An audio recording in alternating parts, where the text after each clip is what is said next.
Hello and welcome to another exciting edition of Psychology of Adulthood. Here we're going to be talking about the end of life, the thing that is part of all of our experience. We just spent some time talking about aging well, but ultimately it comes to an end.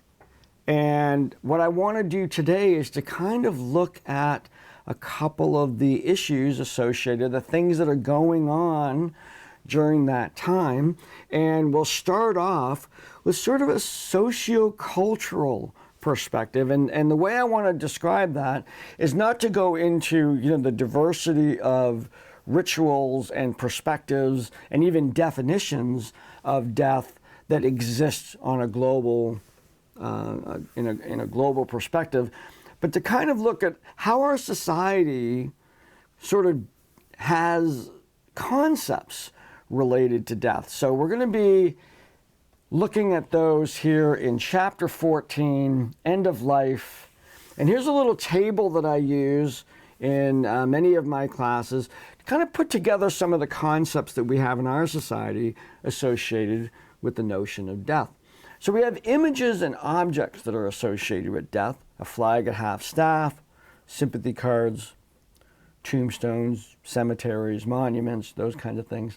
We have events that signify the concept of death: funerals, family gatherings, memorial services, viewings, and wakes.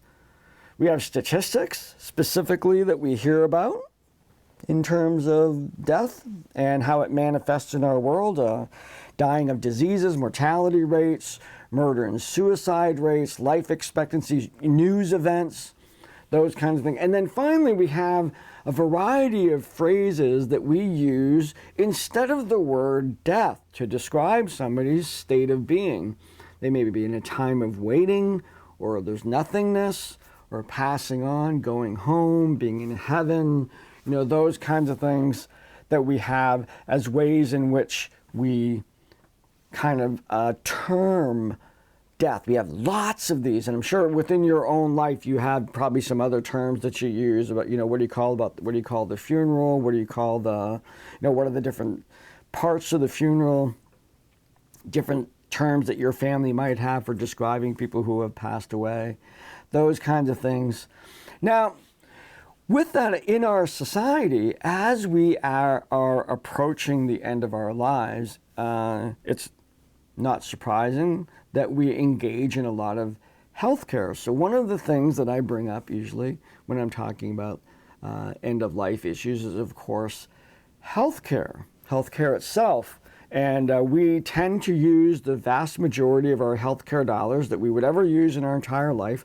We tend to use them at the end of life, the last few years. And so experiencing death for us is also an experience for the healthcare system. Maybe for some people, the first intense experience of the healthcare system, over a long period of time, will be as they're approaching the end of their lives.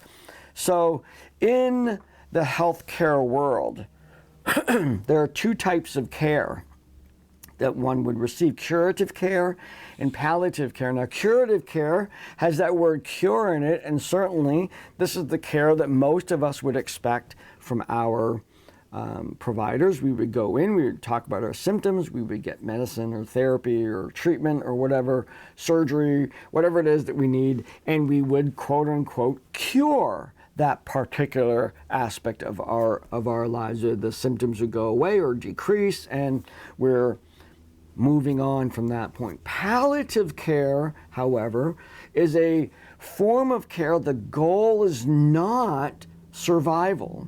The goal is to help the individual be comfortable as the natural processes of aging are happening. So that's really kind of the focus of what we're looking at right now. And palliative care is really embodied in the notion of the term hospice, which is a set of services that people become eligible for when it has been determined that they're approaching their end of life. There's different criteria for people to be eligible for those kinds of services and to be officially into hospice services. Usually it's the individual has decided to not go after aggressive curative treatments anymore. They're going to stop that, and they're moving into starting to plan, or they could have been doing that before, but formalizing the plans for the end of their lives and letting nature take its course and accepting the timeline that nature has put forth for them.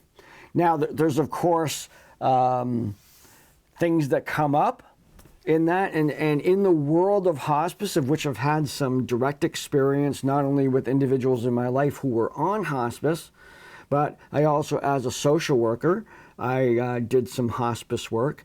And one of the things that sort of permeates the philosophy of hospice work is that the individual who's dying, while they're dying, has a stark realization that their body's going and there's really nothing they can do about it. So there's a sense of lack of control. The body is now, it's going. It's like you're going over that, you're on a roller coaster. If you've ever been on one, there's a point at which you're going, and it's going to happen. And you can, the thrill of the ride, at least in terms of roller coasters, is that you are out of control. And not so thrilling for many people who are experiencing their last days on Earth. And because of that sense of loss of control, the individual can experience a heightened anxiety, depression, and all those very real and very acceptable aspects of a person dying. However, if we then, in terms of our approach to helping that individual have, quote unquote, the best death that they can have, we enable them to make as many decisions and have as many choices in what happens every day, in terms of what they eat, the kinds of care that they get, arrangements for after they die, and all this, involving the individual in each one of those choices, rather than maybe our knee-jerk of like, oh man, they're dying, they got enough going on, I won't burden them with these decisions. And certainly there's a piece of that comes into play, but it's actually advisable under the hospice philosophy to burden the person with those decisions, because that's really their last pieces of control that they have. And the more control they have over the circumstances of their lives, as is the case throughout our lifespan, we know, get a little philosophical here, we know that ultimately we don't control a lot. But the myth that we hold on, that we're making choices and we have power and we manage our lives and we've been steering the ship and making decisions and whatnot, has been a very valuable aspect of our growing and learning process up to and including the end of life. So to take all those choices away is to take away the very things, the very strategies that we all use to feel like we're steering our own ship, even when it's coming down to that end of life place. Now there's diversity, no doubt about that. I understand that. But usually individuals really want to take control of their life. Now one of the ways in which that happens is, you see on this term with the black barb on the bottom, is advanced directives. When I was working in this field, advanced directives were a huge part of the work that I did in terms of a social worker role in having those discussions with individuals about their choices about how they would like to see their end of life happen. And frank discussions about what will happen, what do you want when you are on your way out, how do you want people to treat you? What do we want to do to your still living but dying body? Those kinds of decisions. So the advanced directives, so if you think about it, it's called advanced directives because it's directives that the individual is able to give their treatment team and family members in advance of the event of their death. Because as a person is dying, they may become unconscious. They may become unable to make decisions on their own. On a legal platform, that's an interesting dynamic, that when an individual becomes unable to make their own decisions, that's an important legal status. If somebody else, the doctor or whoever, the treatment team, has to turn to somebody else in the family to make those decisions. Advanced directives actually enable you to communicate your wishes, but also in one case, and of a specific document that you can create, you can actually designate who of the variety of family members that you have will actually be in charge of making those decisions. And that's often in my role that I had, I was often pushing people toward that end. So let me describe the instruments that we have to allow people to make choices as they're approaching the end of their life. And some of these are things you can do right now. You can set these up. You don't need to be in hospice to set up these kinds of documents so that people around you and your family and your doctor and everybody knows how you want to go. And so one of them, of course, is a living will. Now, the living will, or that phrase, has been used to describe where there's formats for these. There's documents that have been formatted, and you check boxes to determine if you don't want extreme life-saving things to be done to you. Like, after a certain time, if I'm on my way out, I just want comfort care. I really want that palliative care. I just want, no pain. You can stop feeding me when I can't feeding myself. And when my brain goes dead and my body's still running, you can unplug. Though I can set those, so I can make those my decisions. I can make people know before I'm ever even anywhere close to that state that that's what I want to see happen. The other one related to that is what we call a healthcare power of attorney. Now, power of attorney is actually a legal phrase, and what it is when I give somebody power of attorney, I'm giving them the ability to act legally in my stead. Now, the most common power of attorneys that we have are powers of attorney for sales. I might be living out of the state, and I give my friend the power of attorney to sell my house while I'm gone.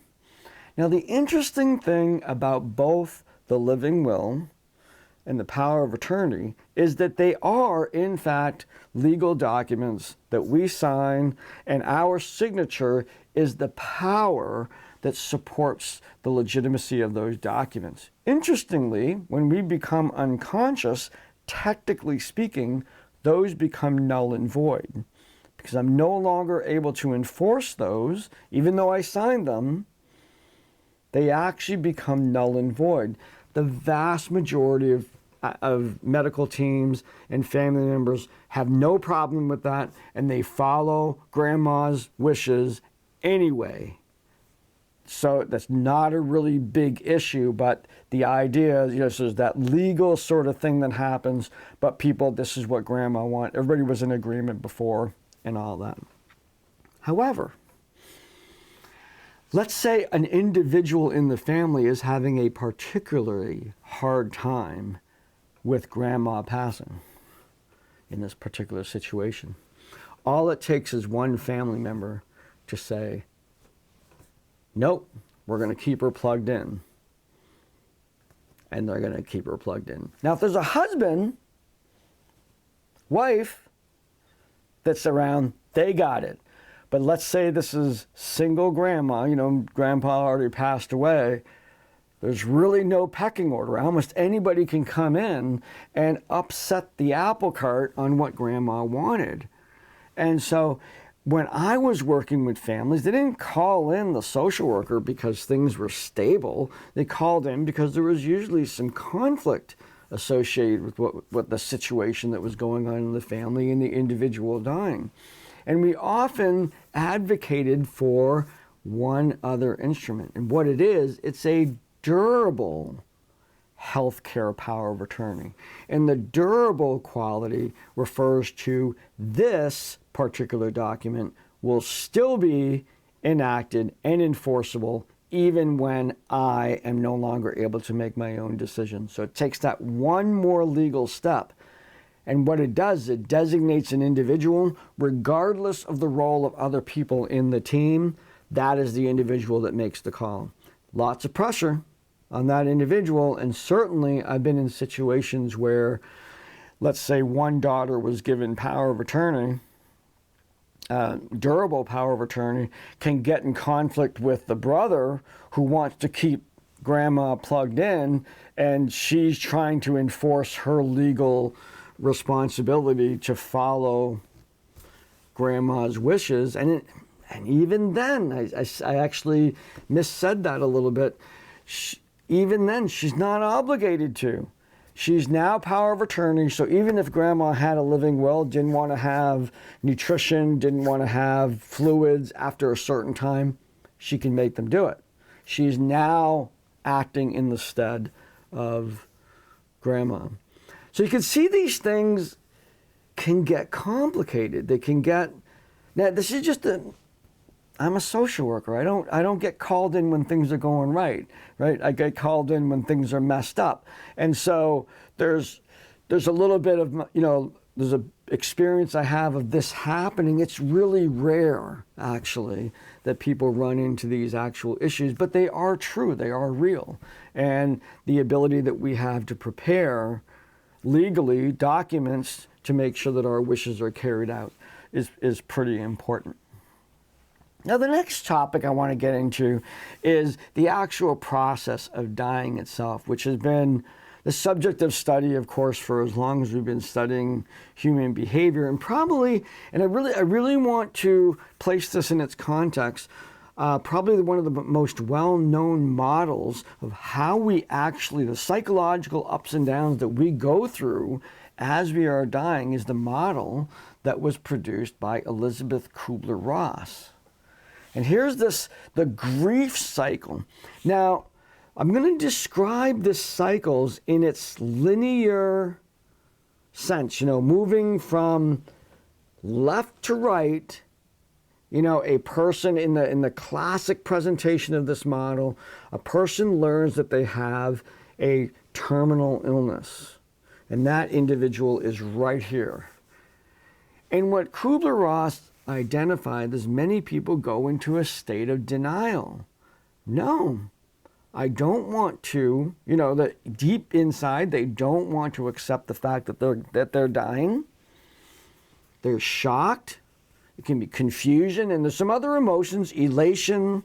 They can avoid the topic. No, it's not happening. They can embrace it right away. There's different ways in which people process this kind of thing. Shock, fear, those kinds of things. And then Kubler-Ross also identified that individuals could move into a stage of anger and frustration and say, why now? Why me? They could become irritable, those kinds of things. Then as their energy level, they begin to realize that it's not going away. They can't deny it. They're still angry, and that anger turns inside and moves to depression. They become overwhelmed, feeling helpless, feeling powerless. This is where that giving people choices and power is so important. They might become hostile about it. They might fight a lot. These are ways in which that anger processes through depression.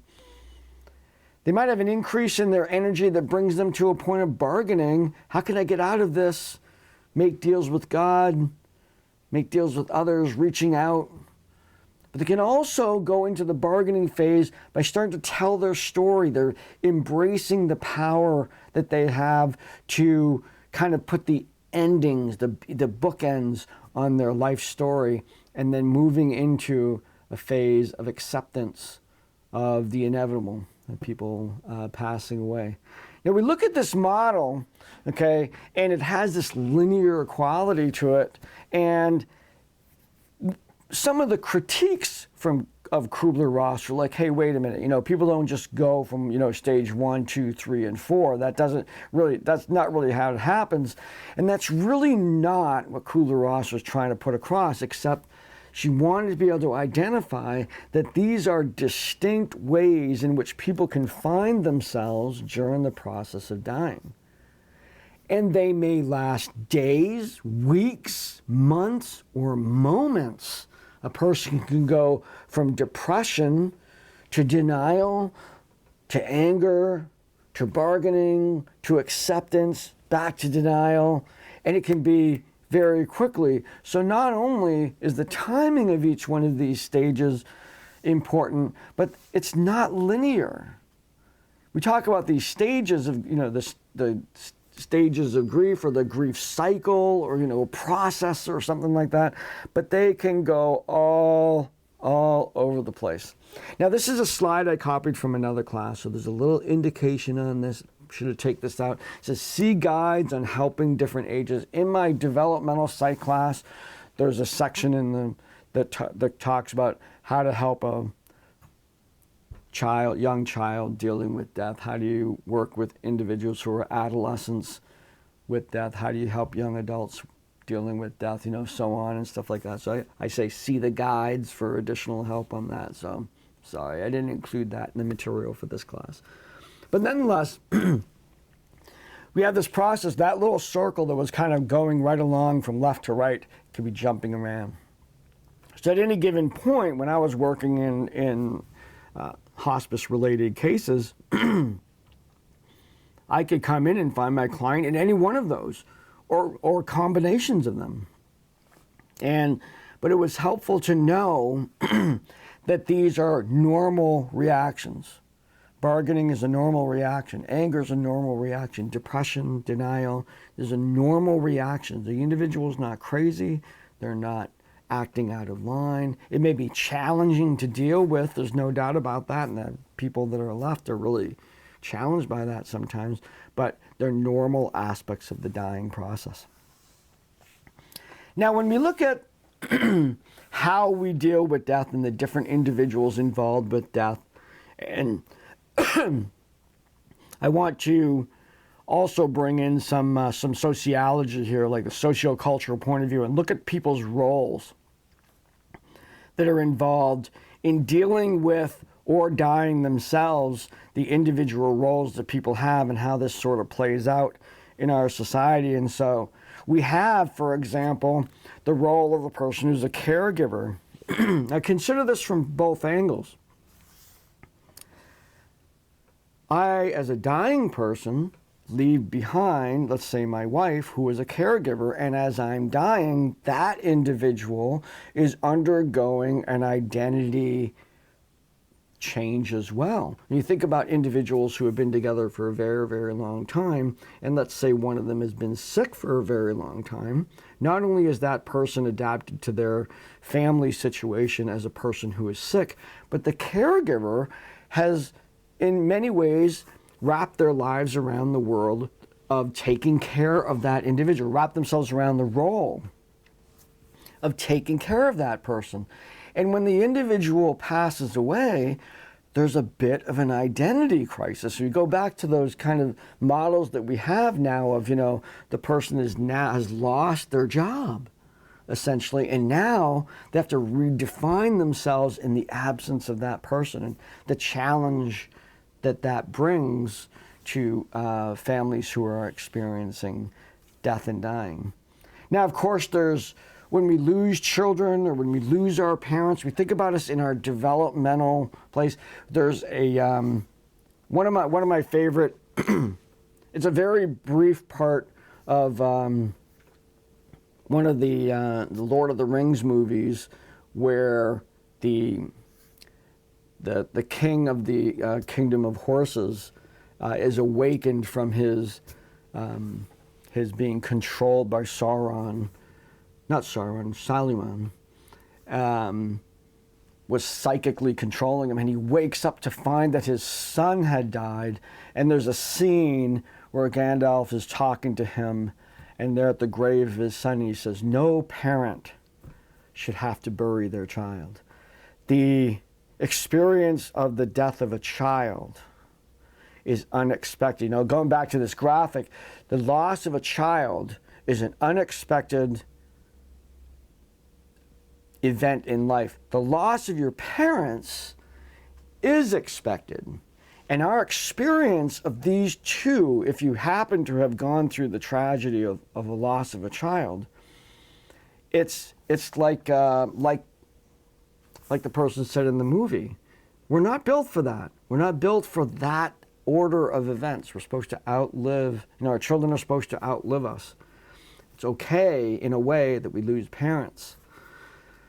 So as we age, we may encounter people or ourselves, we may encounter individuals going through the loss of their own children, or the loss of parents, or the loss of children in general, and the tragedy that entails, and the different ways in which we deal with that is important aspects of our society and how we deal with death and dying. We have in our society rituals, rites, religious practices, and whatnot that are designed to help us contend with loss. So there's a death is one of many ways in which we experience loss, and we actually use the word death to describe, other aspects of loss. Like someone might say the death of my career, or the death of childhood, that we call that transition in young adulthood. The death of childhood, when the fanciful, magical world disappears and it's a little sad. Or the death of a relationship, death of a pet, those kinds of things. And we have rituals that we can go through, the ways in which we want to encapsulate what that loss means. Many rituals and rites and religious practices which are communal. And by that I mean we bring people together because collectively they're going through a similar experience of grieving. They're all experiencing loss. When my parents passed away, different times, on different ends of Canada, when I went to their funerals, there were people that I met there who knew my parents that I never knew, circles of people, but yet there was a connection that you can feel with that individual, even though they may be a stranger, because they're all going through the same process of grieving a loss. That piece is the same. Losing my father or losing my mother, and of course those were extremely different experiences for me, even within me.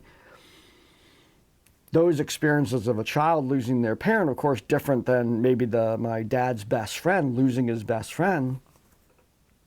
But nonetheless, that communal ritual of bringing people together, and in both cases, people cracking jokes, people telling stories, people, I remember this, I remember that, looking at pictures and honoring that person's life, both as a way for bringing people together, but also as a way to provide for an avenue of healing. You're not alone. And so I can take those steps to appreciate the life of the person in my who's passed away. Now, I do want to tell you a story that I had a good friend, currently now lives in Florida, and his father, interestingly enough, of all the job titles that someone had, he was the bass player for the Three Stooges. I didn't even know the Three Stooges had a bass player, but this was part of their vaudeville act, and he was a vaudeville musician. Now, and in vaudeville, of course, you didn't just play bass. You tap danced, you acted, you did comedy, you did everything, because it was sort of lots of improvisation, and as they toured around all over the place. Well, his father was a vaudeville individual and knew people all over the country and was dying of cancer. So he invited all of his friends from all over the place to his wake, and the wake occurred before he died. He felt, interestingly enough, that kind of a waste of time for everybody to get airplane tickets and come out and see his dead body when they can come out and see him before he died. So he actually held his wake before he died. He was able to, but a good number of individuals came to the event, and he was able to spend time with old friends and reminisce and whatnot before he actually died. I thought what an amazing, amazing gift, not only to himself, but to his friends who may have been putting off, what we do, and these individuals were able to come and see him while he was still alive and spend that time with him. A very different approach First time I've ever encountered that, where an individual chose to have that particular way of having their ritual of life. We go through periods of mourning, and that's different for different people, how we process our grief, how we go through a period of depression ourselves, and of course funerals and rituals and stuff like that, where we have this kind of related to rituals, rites, and religions here. Now we transition into the assessment, and I have what might be a challenging assessment for some of you, but certainly it's always been a part of at least one of my classes, and that is to write your own obituary. This is not morbid, it's putting down to paper the idea, and there's two reasons I have this kind of assignment. And one is to, of course, understand the end of life process and kind of look about, what kind of planning out what you would like in terms of your funeral. You get to pick your cause of death in this, and trust me, I've had some pretty creative causes of death come across in this assignment, so feel free. Who you're survived by, what were you doing, what are the funeral arrangements, whatever. You're going to write that out. So that's the first part. The second part is to bring to the front, I guess, my own philosophy of the importance of every day, the importance of relationships while you're still alive, the importance of communicating to those you care about and telling them how you feel, and doing that, because you never know. You never know when that day is going to come, and we won't have that opportunity anymore. And I think this kind of assignment helps bring to light that sort of like, what's unfinished? How am I using my time? How am I, those kinds of things. And I'm not asking for radical changes in your life, except for to realize that time is of essence. So that's the assignment. There's just an assignment. There's no discussion that goes along with this particular week. So just getting this assignment in. I hope, even though this is a chapter that focuses on endings, it really is a important part of life. Death is not only the end of life, it's part of it. And being able to have frank discussions about death and the situations that arise because of death, I think, is very important in understanding the entirety of human development. So enjoy this week. I will not see you in the discussions, but put this together. And if you have any questions, of course, feel free to post in the discussion boards or send me an email. So take care and have a great week.